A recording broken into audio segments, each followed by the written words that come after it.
सुनेत्रा वहिनींनी उपमुख्यमंत्री होणं त्याच्यामध्ये कोणाला वाईट वाटलं अशातलं अजिबात भाग नाही, पण इतक्या लवकर का झालं, हे करायला लावलं का किंवा कोणी करून घेतंय का, अशा पद्धतीच्या शंका आम्ही काढत नाही आहोत.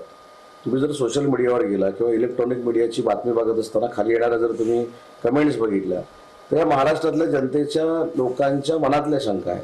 त्याच्यावर बाकी कुणी काय म्हटलं त्याच्यावर मला बोलण्याचा अधिकार नाही, परंतु सुनेत्रा वहिनी उपमुख्यमंत्री झाल्या याचं मनापासून माझ्यासारख्या कार्यकर्त्याला समाधान आहे, कारण त्यांच्या समोरच मी राजकीय मोठा झालो आणि अजितदादांचा वारसा त्या नक्की पुढे घेऊन जातील हा देखील विश्वास. दुःखद घटना घडली ना तर इतक्या लागोलग शपथविधी होणं हे सर्वसामान्य माणसाला पटलेलं नाहीये, म्हणून मी त्यावेळेला ते केलेलं, माझी भावना जी होती ती मी व्यक्त केली. त्यात काही कोणाचा गैरसमज होत असेल तर त्याबद्दल मला काही देणे घेणे नाही, परंतु जनभावना ज्याला म्हणतात ती मांडायचा आम्ही प्रयत्न करतो. बातमी मोठी आहे. अजितदादांच्या विमानात बॉम्ब होता का हे तपासलं पाहिजे असं बजरंग सोनवणे म्हणतायत. घटनेचा तपास सार्वजनिक करा अशी मागणीही सोनवणेंनी केली आहे. जमिनीवर टच होण्याआधीच ब्लास्ट झाल्याचंही सोनवणे म्हणतायत. दादांची सकाळी उठल्यापासूनची प्रक्रिया झाली, दादांची मोमेंट झाली, ती मोमेंट सगळी आली पाहिजे. मग ही मोमेंट नाही. आता ह्या सर्व घटनाक्रम जर विचार केला तर तिथं कोण म्हणते की स्फोट झाला. तुम्ही जर एक 9 ते 8:46चं जे फुटेज दिसतंय, जे मी बघितलं, त्या फुटेजमध्ये काय दिसतंय बघा तुम्ही, काय दिसतंय? फ्लाईट टच होऊन क्रॅश नाही झाला, नाही. त्याच्यात मला जेवढं कळतंय, ठीक आहे, तुम्हाला क्रॉस झालं, टिल्ड झालं, ठीक आहे, पण जमिनीला टच व्हायच्या अगोदरच ब्लास्ट झाले. कारण ब्लास्ट मध्ये सुद्धा इंजिनचा जो फ्रंट पार्ट आहे तिथले लोक उडलेत बाहेर अगोदर, त्याच्यानंतर जमिनीवर टच होऊन स्फोट झाला, त्याच्यानंतर दुसरा स्फोट दिसतोय. म्हणजे मग ही घटना काय असू शकते? त्याच्यात संशय नाही का त्याच्यात बॉम्ब होता का? इंजिन असं ब्लास्ट झालं, खाली न टच होता?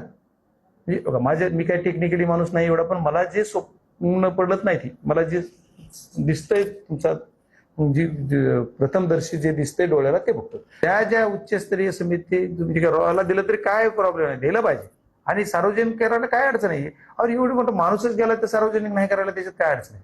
तुम्ही त्याच्या 100% केलं पाहिजे.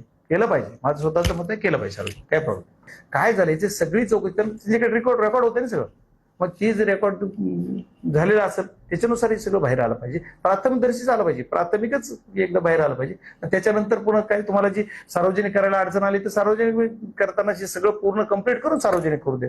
पण अगोदर तरी कमीत कमी जेवढं प्राथमिकदर्शी सांगता येते ते काय पब्लिक डॉक्युमेंट आहे, त्याला काय अडचण नाही. अजित पवारांच्या अपघाताची चौकशी झालीच पाहिजे असं काँग्रेसचे नाना पटोले म्हणतायत. दादांसारख्या नेत्याचा विमान अपघातामध्ये मृत्यू होणं धक्कादायक असल्याचंही पटोले म्हणतायत. दादांच्या अपघाताबाबत अनेक तर्क वितर्क लढवले जात आहेत असंही नाना पटोलेंनी म्हटलंय. काय विमानात घडलं, कसं घडलं हे सुद्धा 9 तारखेनंतर मी स्पष्टपणे आपल्या सर्वांना त्या ठिकाणी सांगेल. जे काय आमच्यापर्यंत माहिती आली आहे, अजून काय माहिती आम्ही मागवत आहोत. बघा, खूप तर्कवितर्क चाललेले आहेत. ब्लॅक बॉक्समध्ये काय आहे ते अजून पुढं आलेलं नाही.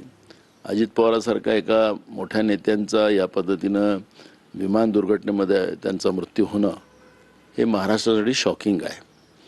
खरं तर या सगळ्या गोष्टीची क्लॅरिटी महाराष्ट्राच्या जनतेच्या समोर मांडण्याची जबाबदारी केंद्रीय उड्डाण मंत्री असेल किंवा राज्याचे मुख्यमंत्री असतील यांची आहे.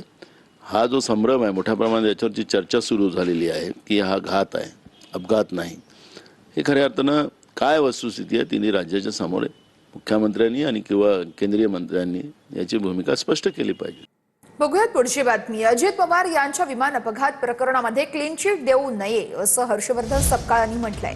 अजितदादांच्या विमान अपघाताची सखोल चौकशी व्हावी अशी मागणीही सपकाळांनी केली आहे. तर सपकाळ विरोधी पक्षात आहेत म्हणून असं वक्तव्य करतात असं पंकज भोयर म्हणतायत. चौकशी सुरू आहे, क्लीन चिट मिळण्याचा प्रश्नच येत नाही असंही भोयर यांनी म्हटलंय.